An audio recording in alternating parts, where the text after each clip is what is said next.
Chronic vasodilation caused by the release of these heinous vasoactive substances can lead to the development of vascular telangiectasias, mostly on the nose and cheeks. One of the most debilitating symptoms of carcinoid syndrome is secretory diarrhea mediated by excessive levels of serotonin stimulating intestinal motility. This can cause some patients to have as many 30 bowel movements per day. Bogus! Some with carcinoid syndrome may also have episodic bronchospasm and wheezing, as depicted by the wheezy party blower. It's important to differentiate carcinoid syndrome from bronchial asthma, however, because if you give a carcinoid patient a beta-2 agonist, the drug of choice for asthma exacerbations, you're just going to magnify all that vasodilation and cause profound hypotension. Also, you see those vegetations growing on the right-sided valves inside that heart-shaped chamber? One of the most interesting aspects of this serotonin-mediated syndrome is the development of cardiac valve lesions, which can occur in up to half of patients. Carcinoid valvular lesions appear as plaque-like deposits on the right-sided heart valves, i.e. the tricuspid and pulmonic valves. These little bumpy things are composed of fibrous tissue, smooth muscle cells, myofibroblasts, and an overlying endothelial cell covering. This occurs due to the stimulatory effect that serotonin has on fibroblast growth. So let's add in that smiley face. In early disease, there may be only mild to moderate regurgitation of the affected valve. More advanced fibrosis and valve dysfunction can lead to severe regurgitation and even valvular stenosis. Most non-triumphant. So, how come carcinoid syndrome exclusively affects the right side of the heart? Well, interestingly enough, the lungs actually serve to metabolize many of the vasoactive substances secreted by carcinoid tumors, including serotonin. Nom nom nom nom nom. Therefore, by the time they reach the left side of the heart, there's no more serotonin to mess with the valves. The most common initial diagnostic test for carcinoid syndrome is measurement of 5-HIAA, short for 5-hydroxyindoleacetic acid, also abbreviated pulled my gracilis. 5-HIAA is a breakdown product of serotonin in the urine, so that's where you measure it. Yep, that's a waterfall of urine behind him. Just a minor blemish in an otherwise bitchin' underground sewer hideout. Party time!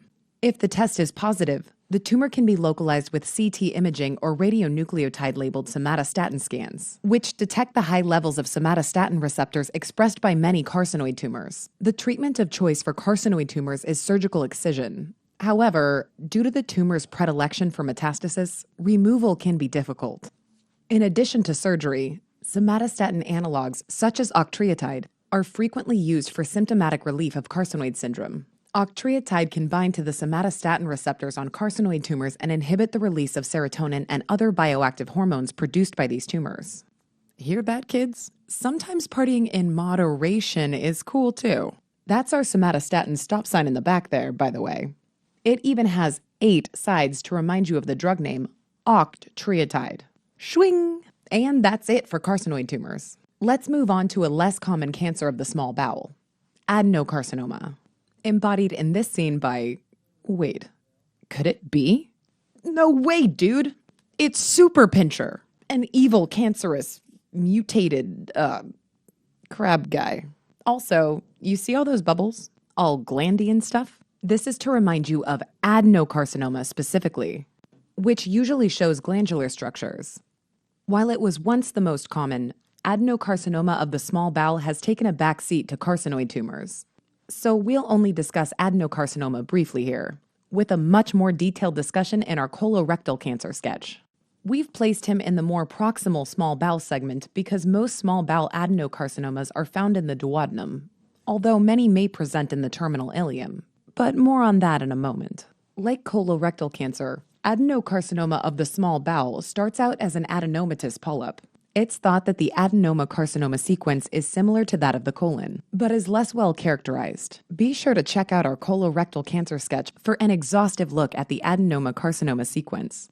First, let's take a quick look at the few familial conditions that increase the risk of small bowel cancer. While classically associated with colorectal cancer, both Lynch syndrome, also called HNPCC, and familial adenomatous polyposis, abbreviated FAP, dramatically increase the risk of small bowel adenocarcinoma as well. So send in the minions. FAP is embodied by this mighty morphin family of mutated polypoid shrooms. This inherited cancer syndrome is associated with multiple polyps of the duodenum and large intestine that undergo malignant transformation.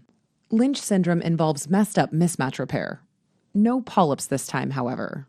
And as always, Lynch is represented by our totally freaky lynchworm, inchworm. Again, these syndromes will be covered in much more detail in our colorectal cancer sketch. And while we're on the subject of polyposis syndromes, let's talk about Peutz-Jeghers syndrome. Peutz-Jeghers shares many of the features of other large bowel familial syndromes. But this time, the polyps are largely localized to the small bowel. Every martial arts troupe needs a comic relief guy, of course. So let's meet our last adolescent modified Taekwondo lizard. PJ. His weapon of choice? The hammers.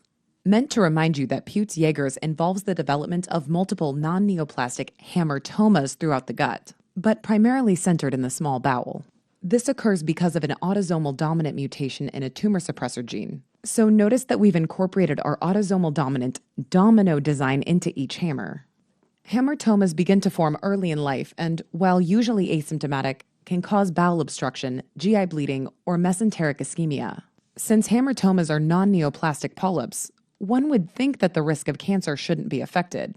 However, patients with Peutz-Jeghers do have an increased risk of not only colorectal and small bowel malignancies, but extraintestinal malignancies as well, including breast, ovarian, and pancreatic cancers. Weird. One unique feature of Peutz-Jeghers is a mucocutaneous hyperpigmentation that affects around 95% of patients. The hyperpigmentation is caused by the accumulation of melanin-filled macrophages in the dermis, especially in the mouth, lips, palms, and genitalia. Just follow the trail of syrup coming off of that Peutz-Jeghers pop. Last but not least, inflammatory bowel disease can also increase the risk of cancer throughout the GI tract, small bowel included. While ulcerative colitis confers an increased risk of colorectal cancer specifically, Crohn's disease, represented by those classic skip lesions and cobblestones, is associated with an increased risk of small bowel cancer as well. This tends to occur in the ileum, so we've focused our cobblestoning to the most distal segment of the small bowel sewer system. Crohn's disease affects the entire GI tract, but the abundant lymphoid tissue in the terminal ileum makes it the target for most of the damage. For more info on Crohn's and ulcerative colitis, be sure to tune into our IBD sketch, airing Saturday mornings. Check your local listings.